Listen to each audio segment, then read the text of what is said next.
کہ واپس سمندر میں جا کر پھر ان رستوں پر چل پڑے جو مقدر ہیں، زمین کو اپنا فائدہ پہنچا دے۔ پس وَإِنَّا عَلَىٰ ذَهَابٍ بِهِ لَقَادِرُونَ، اور ہم اس کو کلیتاً لے جانے پر بھی قدرت رکھتے ہیں۔ یعنی اس کو فار گرانٹیڈ نہ سمجھو۔ اللہ تعالیٰ اگر باقاعدہ اس نظام کی حفاظت نہ کرے اور بے انتہا لطیف توازن نہ قائم رکھے ان کا، تو یہ غائب بھی ہو سکتا پانی، اوپر بھی چڑھ جائے تو واپس ہی نہ آئے۔ زمین میں جہاں محفوظ رکھا جاتا ہے وہ نیچے اترنا شروع ہو جائے یہاں تک کہ تم اس کو پہنچ نہ سکو۔ وَأَنزَلَ مِنَ السَّمَاءِ مَاءً بِقَدَرٍ فَأَسْكَنَّاهُ فِي الْأَرْضِ وَإِنَّا عَلَىٰ ذَهَابٍ بِهِ لَقَادِرُونَ فَأَنشَأْنَا لَكُمْ بِهِ جَنَّاتٍ مِّن نَخِيلٍ وَأَعْنَابٍ، وہ جو اس کے زمین پر قرار پکڑنے کا عرصہ تھا، اس عرصے میں ہم نے اس کے ذریعے اٹھائیں جنات، باغات اٹھائے اس میں سے، نخیل اور اناب کے، ان کے کھجوروں اور انگوروں کے، اناب بعد میں آتا ہے، من نخیل و اناب، کھجوروں کے اور انگوروں کے، لکم فیہا فواکہ کثیرۃ ومنہا تاکلون، لیکن صرف کھجوریں اور انگور ہی نہیں، اس میں تمہارے لیے بہت سے پھل ہیں، کثیرۃ، کثرت کے ساتھ، اور سب پھل نہیں کھاتے۔ یہ بھی دیکھیں قرآن کریم کی جو فصاحت و بلاغت ہے، یہ صاف بتا رہی ہے کہ اللہ کا کلام ہے، بندے کا بنایا ہوا نہیں۔ وَمِنْهَا تَأْكُلُونَ، جتنا بھی پھلوں کا نظام ہے وہ سارے کے سارا تمہارے کھانے کے لیے نہیں بنایا گیا، اس میں سے تم کھاتے بھی ہو۔ وَشَجَرَةً تَخْرُجُ مِن طُورِ سِينَاءَ تَنبُتُ بِالدُّهْنِ وَالصِّبْغِ لِلْآكِلِينَ، اور ایک ایسا درخت بھی بنایا ہے اس میں سے جو طور سینا سے نکلتا ہے، تنبت بالدہن، عام طور پر ترجمہ کیا جاتا ہے کہ اس سے تیل پیدا ہوتا ہے یا تیل پیدا کرتا ہے، یہ نہیں ہے، بلکہ یہ فرمایا گیا ہے وہ تیل لیے ہوئے نشو و نما پاتا ہے۔ اس کے آغاز ہی سے اس کے اندر وہ نظام موجود ہے جس نے لازماً تیل بنانا ہے، تو گویا وہ تمہارے لیے تیل لیے ہوئے اٹھتا اور نشو و نما پاتا ہے۔ وَالصِّبْغِ لِلْآكِلِينَ، اور ایک قسم کا سالن کھانے والوں کے لیے مہیا کرتا ہے۔ صبغ میں ایک قسم کا سالن بھی ہو سکتا ہے ترجمہ، ایک بہت اعلیٰ درجے کا سالن، اور یہ جو ہے اولیو آئل، یہ اس کی خاص تعریف ہے۔ جتنے بھی تیل ہیں غذا کے لیے ان میں سب سے اچھا یہ ہے، اور اس تیل میں کولیسٹرول بنانے کی خرابی موجود نہیں۔ چنانچہ جتنے بھی سائنسدانوں نے تجربے کیے ہیں یا جائزے لیے ہیں کہ کن علاقوں میں وہ ہارٹ اٹیک زیادہ ہوتا ہے، دو الگ الگ انہوں نے نتائج نکالے۔ ایک یہ کہ جہاں شراب زیادہ پی جاتی ہے وہاں ہارٹ اٹیک زیادہ ہوتا ہے،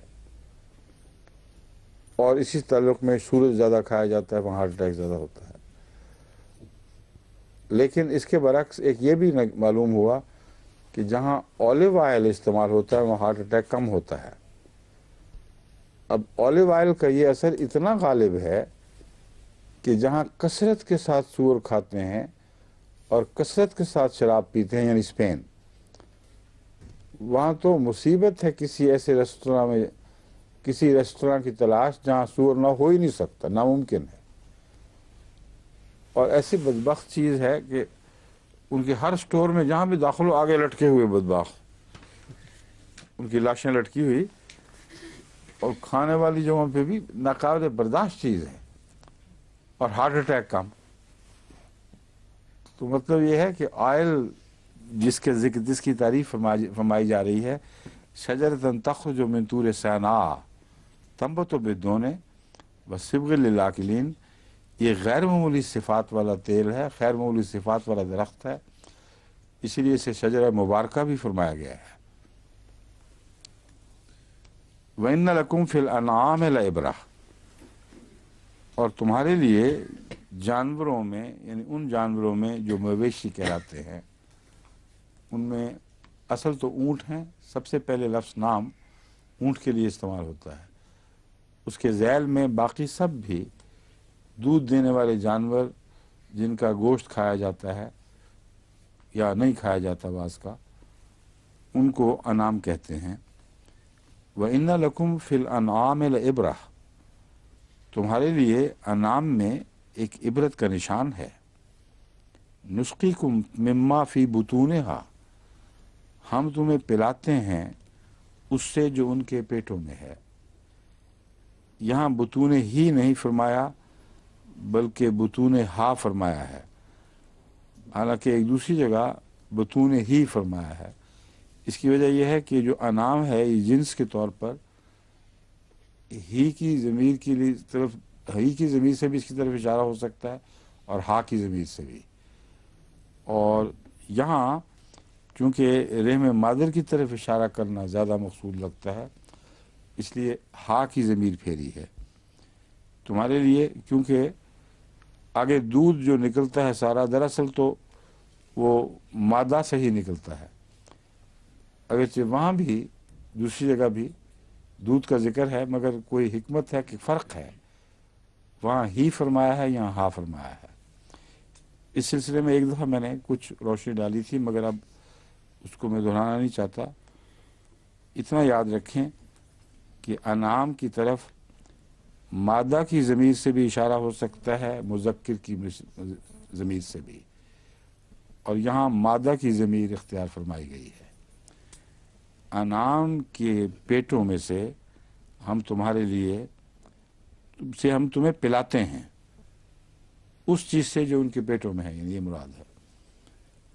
وَلَكُمْ فِيهَا مَنَافِعُ كَثِيرَةٌ، اور تمہارے لیے اس میں بہت سے فوائد ہیں۔ وَمِنْهَا تَأْكُلُونَ، اور انہی میں سے تم کھاتے بھی ہو۔ اب یہاں منہا نے ایک بات بہرحال کھول دی کہ یا تو ہا کی ضمیر بغیر مادہ اور نر کی تمیز کے استعمال کی گئی ہے، کیونکہ کھاتے تو پھر نر جانوروں میں سے بھی کھاتے ہیں، یا منافعوں کی طرف تو نہیں اس کا اشارہ ہو سکتا منہا کا۔ منافع کثیر، بہت سے منافع ہیں، ان منافعوں میں سے یہ بھی ہیں، مگر میرے خیال ہے وہ درست نہیں، ہا کی ضمیر انعامی کی طرف جائے گی۔ بس اس پہلو سے جو پہلا تبصرہ تھا اس میں ترمیم ہو جانی چاہیے۔ یہاں ہا کی ضمیر من جملہ انعام کی طرف بحیثیت جنس کی گئی ہے۔ فرق کیوں کیا گیا ہے یہ قابل غور بات ہے، اس پر مزید غور ہونا چاہیے۔ لیکن عبرت کا لفظ کیوں استعمال ہوا ہے؟ عبرت کا لفظ بالعموم ایسی نصیحت کے لیے استعمال ہوتا ہے جو کچھ انذار کا رنگ بھی رکھتی ہے، اور کسی خطرے، کسی ٹھوکر سے بچانے کے لیے ایک مثال دی جاتی ہے، اور یہاں لفظ عبرت استعمال فرمایا گیا ہے، مثال نہیں فرمایا گیا۔ اس کی کیا وجہ ہے، کیوں یہاں عبرت ہے، بتائیں۔ مولوی صاحب کو پتہ ہے اس بات کا؟ ہاں بتائیں، ٹھیک ہے۔ یعنی جو سلوک ان حیوانوں کے ساتھ ہوتا ہے وہ انسان کے ساتھ بھی تو ہو سکتا تھا نا، کہ اس کے ساتھ یہ حالات پیش آتے، بجائے اس کے کہ وہ اشرف المخلوقات بن جاتا اور اس کے لیے اس کا لوگ دودھ پیتے اور اس کا گوشت کھاتے۔ بات یہ کہ یہ تکالیف جو ہیں، نہیں یہ بات نہیں، بات یہ ہے کہ حیوانوں کو خدا تعالیٰ نے کلیتاً انسان کے لیے قربان کر کے رکھ دیا، مجسم قربانی بن گئے ہیں۔ تو انسان کی شان کیا ہے آخر؟ کہ اس کے لیے چیزیں قربان ہوں. عبرت یہ ہے کہ وہ اسی طرح خدا کے حضور قربان ہونے کے لیے بنایا گیا ہے، اعلیٰ مقاصد کے لیے. ادنا مقاصد جب اعلیٰ پر قربان ہوتے ہیں تو ان کا جزو بن جاتے ہیں.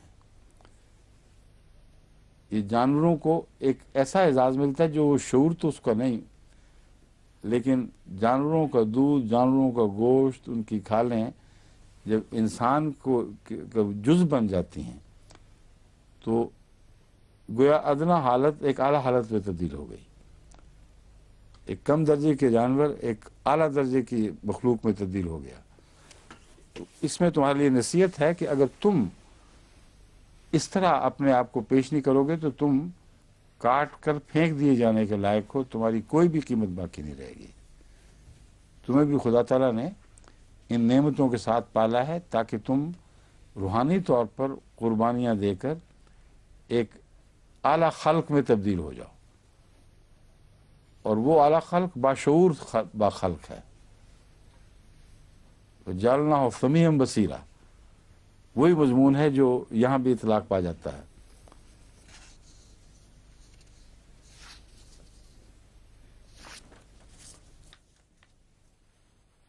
پھر ان کے فوائد کا ایک اور سلسلہ شروع فرما دیا ہے. یعنی ان سب باتوں کے بعد، عبرت کے ذکر کے بعد، وہ نصیحت فرمانے کے بعد ایک اور ان کے فوائد کا سلسلے کی طرف توجہ پھیری. وَعَلَيْهَا وَعَلَى الْفُلْكِ تُحْمَلُونَ، اور انہی چوپایوں پر اور کشتیوں پر تم اٹھائے جاتے ہو. یعنی تمہاری سواری کے لیے صرف جاندار ہی مخصوص نہیں ہیں، بلکہ کشتیاں بھی تمہاری سواری کے لیے استعمال کی جاتی ہیں جو اللہ تعالیٰ نے بالارادہ اس غرض سے بنائی ہیں، اور تم ان پر سوار کیے جاتے ہو. اب کشتیوں کے ذکر کے ساتھ طوفان نوح کی طرف توجہ کا پھیرنا ایک بہت ہی دلچسپ انحراف ہے. ایک مضمون سے دوسرے کی طرف مڑنے کے لیے قرآن کریم نے ہر جگہ بریجز بنائے ہوئے ہیں. کہیں اچانک بغیر برج کے انحراف نہیں ہوتا. کئی دفعہ وہ نظر آ جاتے ہیں، کئی دفعہ نہیں دکھائی دیتے، مگر ہیں ضرور. تو یہاں کتنا خوبصورت انحراف ہے. علیہا وعلی الفلک تحملون وَلَقَدْ أَرْسَلْنَا نُوحًا إِلَىٰ قَوْمِهِ، ہم نے نوح کو اس کی قوم کی طرف بھیجا تھا، اور وہ جو پہلا مضمون ہے اس کو بھی اس بات نے کھول دیا. انہوں نے اپنے آپ کو خدا کے حضور پیش نہیں کیا تو مٹا دیے گئے، رکھنے کے لائق نہیں سمجھے گئے، اور وہی جانور رکھے گئے جو انسان کے کام آنے تھے. مگر انسان جو خدا کے کام نہیں آنا تھا اسے برباد کر دیا گیا. تو اس سبق کو مسلسل آگے بڑھایا ہے، لیکن اس خوبصورت انحراف کے ساتھ کہ ایک مضمون دوسرے میں داخل ہو جائے.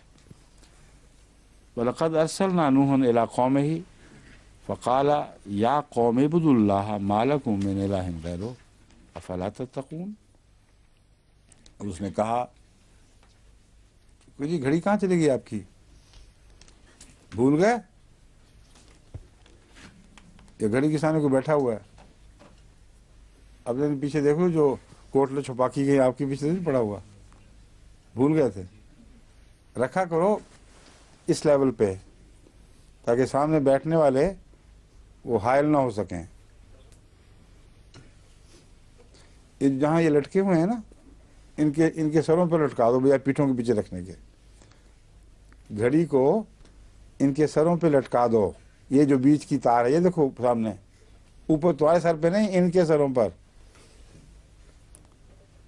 فوجی تم کر لو، تمہارا ہاتھ کافی لمبا ہے.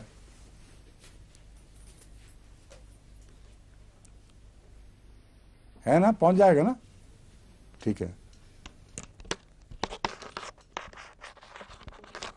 یاد رکھنا بجلی کی تار ہے یہ، احتیاط سے. ایسے کاموں میں بہت ماہر ہو گیا. اس نے ہمارے جو پیچھے سجاوٹ کے کام تھے نا، ایم ٹی وغیرہ کے شروع میں، اس جس ہال میں ہم بیٹھے ہوئے، جس اسٹوڈیو میں، اس کو بھی بنانے سجانے میں بڑی محنت کی ہوئی ہے. اپنی بچیوں کو اور بعض سہیلیوں کو ساتھ لے کے آ جاتی تھی، اسی لیے پہلی نظر اسی پہ پڑی ہے کہ یہ اس معاملے میں ٹھیک رہے گی. اب ٹھیک پڑی ہے کہ نہیں پتہ لگ جائے گا. کیوں جناب؟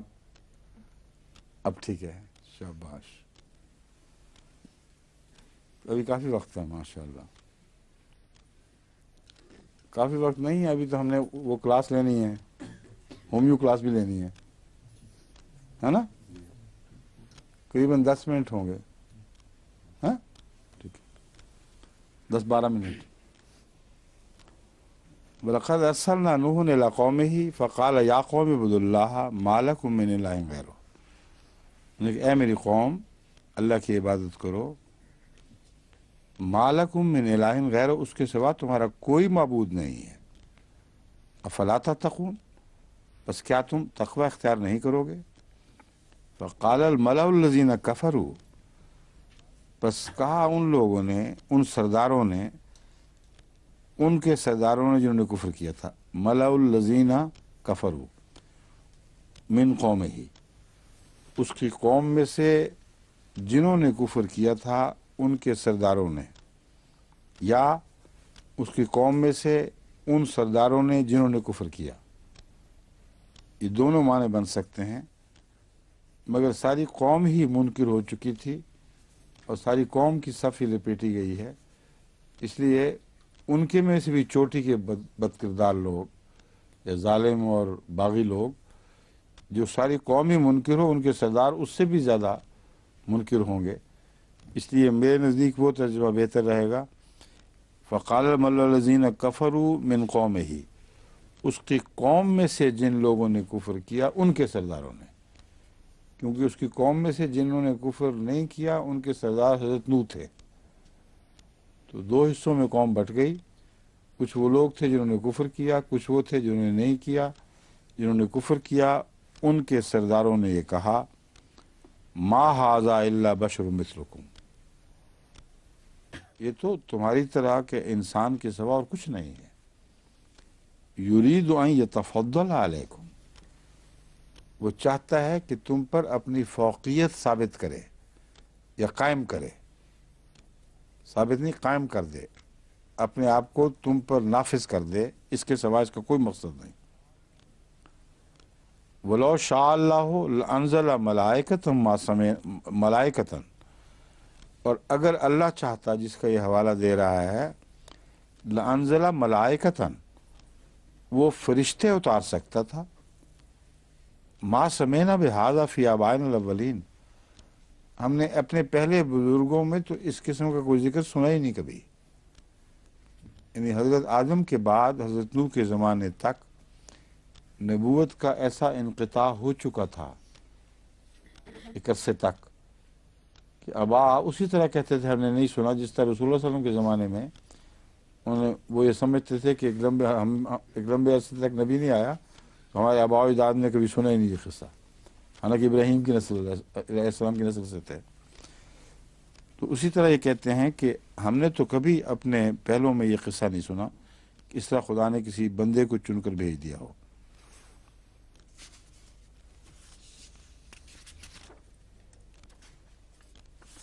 ان ہو الا رجل، یہ تو محض ایک انسان ہے، بہی جنتن، اسے جنون ہو گیا ہے، جن چڑھ گیا ہے اس کو.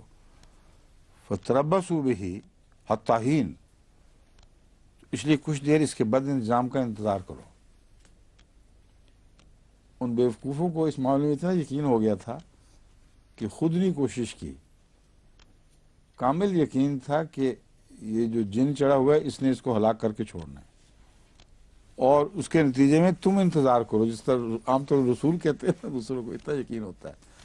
یعنی اس شرک میں وہ اتنے بڑھ چکے تھے، اتنا کامل یقین تھا ان کو اپنے شرک کی سچائی کا، اسی وجہ سے ان کا وہ آخری وقت آ پہنچا ہے. اتنے کامل یقین کے بعد پھر اس سے بچ نکلنا بڑا مشکل ہے. حضرت نوح کے متعلق انتظار کرو، دیکھو تو صحیح کیا ہوتا ہے. حضرت نوح اس وجہ سے بچ گئے، ورنہ دھمکیاں بڑی دی تھیں، کیا کچھ نہیں. قال رب انصرنی بما کذبون، حضرت نوح نے عرض کیا اے میرے رب مجھے میری نصرت فرما اس معاملے میں جس معاملے میں یہ مجھے جھٹلا رہے ہیں، یا اس وجہ سے کہ وہ مجھے جھٹلا رہے ہیں۔ اوحینا الیہ ان اصنع الفلک بأعیننا، تو ہم نے اس کی طرف وہی فرمائی کہ ہماری آنکھوں کے سامنے کشتی بنا۔ مطلب تھا کہ ڈیزائنر اور انجینئر خدا تھا اور کام کرنے والے سارے مزدور تھے، ان کو روز کا کام سمجھایا جاتا تھا کہ اب کیل اس طرح لگانے ہیں، وہاں پھٹے لگانے ہیں، اتنا بڑا بنانا ہے۔ ایک ایک نقشہ اس کشتی کا آسمان سے نازل ہوا ہے، کیونکہ حضرت نوح کوئی کشتی گر نہیں تھے، نہ اتنی بڑی کشتی کا کبھی انسان کو کوئی تجربہ تھا جتنی بنائی جانی تھی۔ تو آج انہوں نے کا مطلب ہے ہماری حفاظت میں مگر اس سے علاوہ ہماری نظر میں، یعنی ہم روز بروز نگاہ رکھتے ہوئے تمہیں بتاتے چلے جائیں گے کہ کس طرح اس کی صنعت کرنی ہے۔ واہینا، اور اس نے اور مضمون کو کھول دیا، ہماری وحی کی ہدایت کے تابع ہماری آنکھوں کو نگرانی کے سامنے۔ اب ہدایت کافی نہیں ہوتی جب تک نگرانی ساتھ نہ ہو۔ ہم نے دیکھا ہے مزدوروں کو سمجھا کے، مستریوں کو بھی سمجھا کے ادھر جاؤ تو ادھر اینٹ ٹیڑھی ہونی شروع ہو جاتی ہے۔ تو اللہ تعالیٰ نے صرف وہی نہیں فرمائی بلکہ مسلسل نظر رکھی ہے کہ کوئی غلطی بھی اس میں نہ ہو، کیونکہ چھوٹی سی بھی غلطی بڑی خطرناک تباہی پر منتج ہو سکتی تھی۔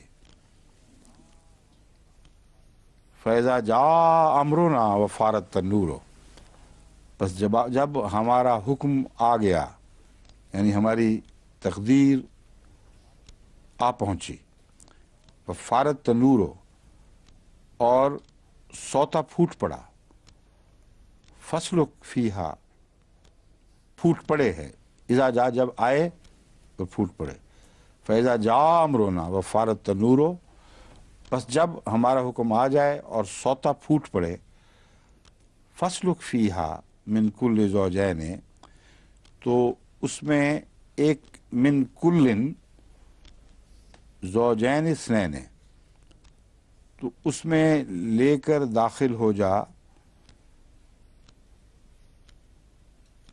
من کلن ہر ایک میں سے، کل زوجین نہیں فرمایا جو غلطی سے پڑھا گیا تھا،